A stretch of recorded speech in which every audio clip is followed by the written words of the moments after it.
News 24x7 ಇದು ನೊಂದವರ ಧ್ವನಿ. Welcome back. ಸರ್ವಪಕ್ಷ ಸಭೆಗೂ ಮುನ್ನ ಬಿಜೆಪಿ ನಾಯಕರು ಸಭೆಯನ್ನು ಕರೆದಿದ್ದಾರೆ. ಬೆಳಗ್ಗೆ 9 ಗಂಟೆಗೆ ಬಿಜೆಪಿ ಕಚೇರಿಯಲ್ಲಿ ಸಭೆಯನ್ನು ಕರೆಯಲಾಗಿದೆ.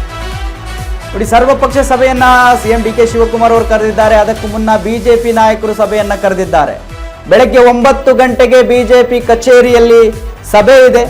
ಕಾವೇರಿ ವಿಚಾರದಲ್ಲಿ ಏನು ನಿಲುವು ತೆಗೆದುಕೊಳ್ಬೇಕು, ಸರ್ಕಾರದ ನಿಲುವಿನ ಬಗ್ಗೆ ಪಕ್ಷ ಏನು ಹೇಳಬೇಕು, ಈ ಬಗ್ಗೆ ಚರ್ಚೆ ನಡೆಸ್ತಾರೆ ರಾಜ್ಯ ಬಿಜೆಪಿ ನಾಯಕರು.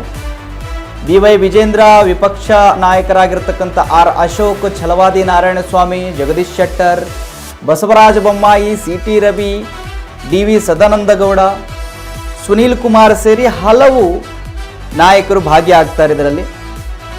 ಸೊ ಅಲ್ಲಿ ಚರ್ಚೆ ಆಗೋದು ಸರ್ಕಾರದ ನಿರ್ಧಾರದ ಬಗ್ಗೆ ನಾವೆಲ್ಲ ಏನು ನಿಲುವನ್ನು ತೆಗೆದುಕೊಳ್ಬೇಕು. ಈಗ ಕಾವೇರಿ ನೀರನ್ನು ಬಿಡಲೇಬೇಕು ಅಂತೇಳಿ ಸರ್ಕಾರ ಹೇಳ್ತು ಅಂತ ಹೇಳಿದ್ರೆ ವಿರೋಧ ಪಕ್ಷ ಆಗಿ ಹೇಗೆ ವಿರೋಧಿಸಬೇಕು ಅದನ್ನು, ಅವೆಲ್ಲವೂ ಕೂಡ ಚರ್ಚೆ ಆಗ್ತವೆ. ಸೊ 11 ಗಂಟೆಗೆ ಸರ್ವಪಕ್ಷ ಸಭೆ ಇದೆ, ಕೃಷ್ಣಾದಲ್ಲಿ ಇದೆ. ಗೃಹ ಕಚೇರಿ ಕೃಷ್ಣಾದಲ್ಲಿ ಸರ್ವಪಕ್ಷ ಸಭೆಯನ್ನು ಕರೆದಿದ್ದಾರೆ. ಅದಕ್ಕೂ ಮುನ್ನ 9 ಗಂಟೆಗೆ ಬಿಜೆಪಿಯಿಂದ ಒಂದು ಮೀಟಿಂಗ್ ಆಗುತ್ತೆ.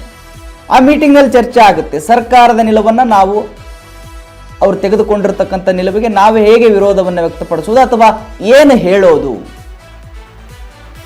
ಕಾವೇರಿ ನೀರು ನಮಗೆ ಕಡಿಮೆ ಇದೆ, ಈ ಒಂದು ಸಂದರ್ಭದಲ್ಲಿ ನೀರನ್ನು ಬಿಡೋದಕ್ಕೆ ಸರ್ಕಾರ ಮುಂದಾಗ್ತಿದೆ ಅಂತ ಹೇಳಿದ್ರೆ ಅದಕ್ಕೆ ಯಾವ ರೀತಿ ವಿರೋಧವನ್ನು ವ್ಯಕ್ತಪಡಿಸಬೇಕು ಅಂತ ಹೇಳಿ. ಯಾಕಂತ ಹೇಳಿದ್ರೆ ಸದ್ಯದ ಪರಿಸ್ಥಿತಿಯಲ್ಲಿ ಸುದ್ದಿ ಇರುವ ಪ್ರಕಾರ ಅಥವಾ ಮಾಹಿತಿ ಇರೋ ಪ್ರಕಾರ ಕಬಿನಿ ಜಲಾಶಯ ತುಂಬುತ್ತಾ ಇದೆ, ಪಶ್ಚಿಮ ಘಟ್ಟದಲ್ಲಿ ಮಳೆ ಆಗ್ತಾ ಇದೆ. ಆ ಕಾರಣಕ್ಕೆ ಕಬಿನಿ ಏನಿದೆ ಅಲ್ಲಿ ತುಂಬ ಹರಿತಾ ಇದೆ. ಸೊ ಅದರ ನೀರನ್ನು ಕಾವೇರಿಗೆ ಡ್ಯಾಮ್ಗೆ ಅಥವಾ KRSಗೆ ಬಿಡ್ತಾ ಇದ್ದಾರೆ.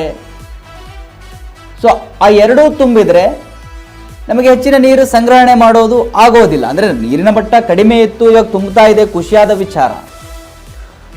ಬಟ್ ನೀರು ಇದ್ದಾಗಲೂ ಕೂಡ ಬಿಡಲಿಲ್ಲ ಅಂತ ಹೇಳಿದ್ರೆ ಮತ್ತೆ ತಮಿಳುನಾಡು ಇದಕ್ಕೆ ಪಟ್ಟಣ ಹಿಡ್ಕೊಂಡು ಕೇಳುತ್ತೆ. ಯಾಕಂತ ಹೇಳಿದ್ರೆ ಅವ್ರಿಗೂ ಕೂಡ ಮಾಹಿತಿ ಇರುತ್ತೆ. ಇದು ಮಾಹಿತಿ ಏನಿದು ಗುಪ್ತ ಮಾಹಿತಿ ಏನಲ್ಲ, ಇದು ಎಲ್ರಿಗೂ ಕೂಡ ಗೊತ್ತಾಗ್ಬಿಡುತ್ತೆ. ಮಳೆ ಎಲ್ಲಿದೆ, ಯಾವ ಡ್ಯಾಮ್ಗಳು ತುಂಬ್ಕೊಂಡಿದ್ದಾವೆ, ಎಷ್ಟು ಖಾಲಿ ಇದ್ದಾವೆ, ಎಷ್ಟು ಒಳಹರಿವನ್ನು ಕಳ್ಕೊಂಡಿದ್ದಾವೆ, ಎಷ್ಟು ಹೆಚ್ಚಳ ಮಾಡ್ಕೊಂಡಿದ್ದಾವೆ, ಎಲ್ಲದರ ಮಾಹಿತಿ ಕೂಡ ಇರುತ್ತೆ ಎಲ್ಲ ರಾಜ್ಯಕ್ಕೂ ಕೂಡ. ಆಲ್ಮೋಸ್ಟ್ ತಮಿಳುನಾಡು ಇದನ್ನು ಇಟ್ಕೊಂಡಿರುತ್ತೆ. ಯಾಕಂತ ಹೇಳಿದ್ರೆ ಅವ್ರು ನೀರಿಲ್ಲ ಅಂತ ಹೇಳ್ತಿದ್ದೀವಿ ನಾವು ಅಂತ ಹೇಳಿದ್ರೆ ಅವರು ಚೆಕ್ ಮಾಡಿರ್ತಾರೆ ಅಥವಾ ಮಾಡಿಸಿರ್ತಾರೆ.